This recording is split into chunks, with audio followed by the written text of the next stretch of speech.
Railway संशोधन विधेयक 2024 पर मैं अपनी गहरी चिंता व्यक्त करता हूं। यह विधेयक भले ही रेलवे के शासन ढांचे को सुव्यवस्थित करने का लक्ष्य रखता हो, लेकिन ये हमारे रेलवे सिस्टम की मूलभूत ताकत को कमजोर कर सकता है।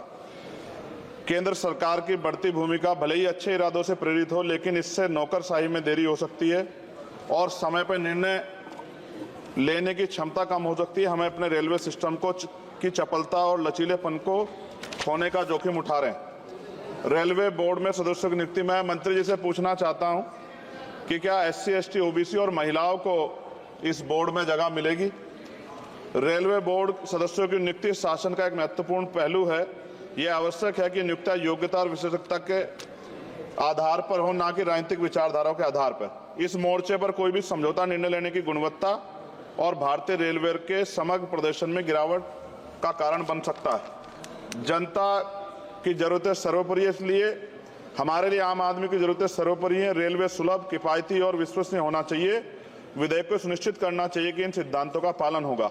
हालांकि विधेयक का उद्देश्य अच्छा हो सकता है, लेकिन इससे संभावित परिणाम दूरगामी है। हमें सावधानीपूर्वक आगे बढ़ना चाहिए और सुनिश्चित करना चाहिए कि सुधार रेलवे के मूल तत्वों को कमजोर न करें। साथ साथ सभापति महोदया, जिस लोकसभा क्षेत्र से मैं आता हूं, नगीना, वो बहुत पिछड़ा हुआ क्षेत्र है। वहाँ के युवा, किसान, महिलाएं, मजदूर जीवन यापन करने के लिए कठिनाइयों का सामना करना पड़ता है उनको। इसलिए मैं माननीय मंत्री जी से मांग करूंगा कि नजीबाबाद से मुंबई और जम्मू के लिए ट्रेन चलाई जाए। साथ साथ नजीबाबाद स्टेशन गढ़वाल का प्रवेश द्वार है। मैं आपसे आग्रह करूंगा कि वहाँ जल भराव की समस्या होती है स्टेशन पर, उसकी देखरेख की जाए। बेगमपुरा एक्सप्रेस वाराणसी टू जम्मू तवी का स्टॉपेज वहाँ हो।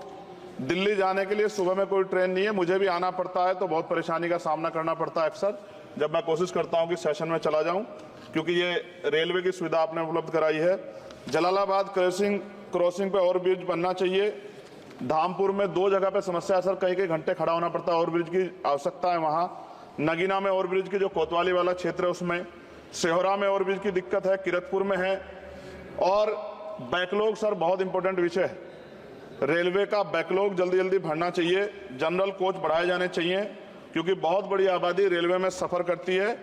बहुत लोगों की जान दुर्घटना में जा रही है। हमने कई एक्सीडेंट जो है देखे हैं, और एक कर्मचारी की जान की जिस तरह दब गई, ये भी एक बहुत बड़ी समस्या थी। जनता में गुस्सा पैदा हुआ, इसकी रोकथाम की जाए। गरीब यात्रा करने के लिए जाता है, अंतिम यात्रा ना हो जाए, इस बात का हमें ध्यान रखना पड़ेगा। साथ साथ इसका मुझे एक मुख्य कारण ये दिखाई देता है कि लोको पायलट को रात और दिन में ड्यूटी करनी पड़ती है। मैं खत्म कर रहा हूं। रात की ड्यूटी कठिन है, उसके बाद पर्याप्त आराम चाहिए।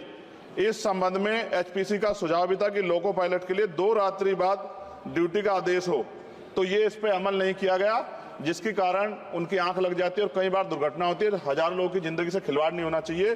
कोरोना काल में बंद गई ट्रेन पुनः चालू की जाए, और SC, ST, OBC के बच्चों को जो पहले पास मिलते थे, जब कई कंपटीशन की तैयारी के लिए वो पेपर देने जाते थे, मिलते तो बंद कर दिए। सरकार कहती है हम दलित पिछड़ों के हितैषी हैं, लेकिन जब सरकार उनके बच्चों के आगे तरक्की के रास्ते बंद कर दी तो कैसे चलेगा।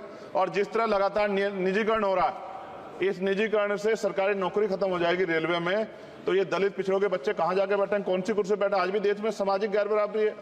तो मैं इसलिए मंत्री से मांग करता हूँ कि आपने नजीबाबाद में वंदे भारत का स्टॉपेज दिया, इसके लिए मैं आपका धन्यवाद करता हूँ। लेकिन ये भी, इसके अलावा हमने कई मांग उठाई थी, लेकिन उन पर कोई कार्रवाई नहीं हुई। तो मंत्री जी, पार्टी से अलग हटके आप सोचें कि उस क्षेत्र का भी तरक्की होनी चाहिए। ये भी आपके अधिकार क्षेत्र का मामला है। मैं दोबारा सभापति महोदय को धन्यवाद देता हूं और माननीय मंत्री से आग्रह करता हूं कि हमारी मांगों पर ध्यान दें और उस क्षेत्र में अवसर पैदा हो, इसका ख्याल रखें। बहुत बहुत धन्यवाद। पप्पू यादव जी। महोदय जी, मंत्री जी से पहले आग्रह होगा कि मंत्री जी